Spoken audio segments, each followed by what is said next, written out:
Bok, kung sana tinawagan mo na siya, hindi ka na nagkakandalingon-lingon dyan ng parang giraffe. Ano pinagsasabi mo? Bok, ako pa, kilalang kilala na kita eh. Ulul. Oh. Alam mo kasi, Bok, si Bobby, sabi ni Noble, nasa vacation pa siya. Bukas pa raw siya magre-report. Kita mo? Kahit yun, alam ko na. Tawagan mo na kasi. Bok, nag-usap na kami kagabi. Eh di, okay na kayo ni Bobby. Bati na kayo. Mas lalo pa nga yata nagalit eh. Oh, ano na naman ginawa mo? Oh, hindi ako may kasalanan. Iniisip po ako may kasalanan. Ang sabi ko kay Bobby, kinausap ko sabi ko, diretsuhin mo ako. Hindi naman ako manghuhula, Bok. Bok,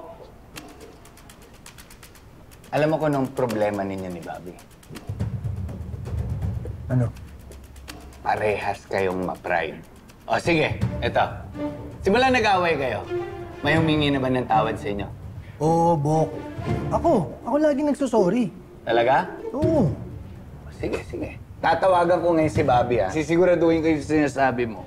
Huwag na. Uy. Hindi pwede yun eh. Kalang. Hello?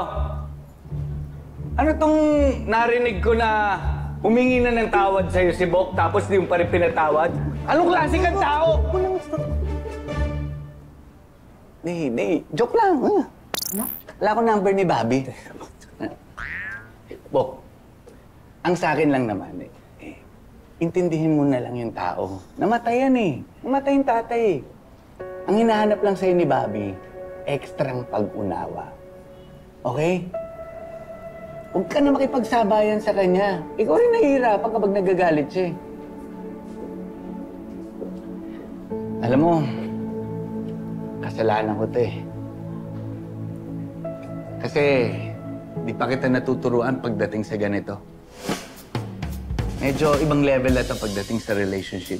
Next time, turuan kita.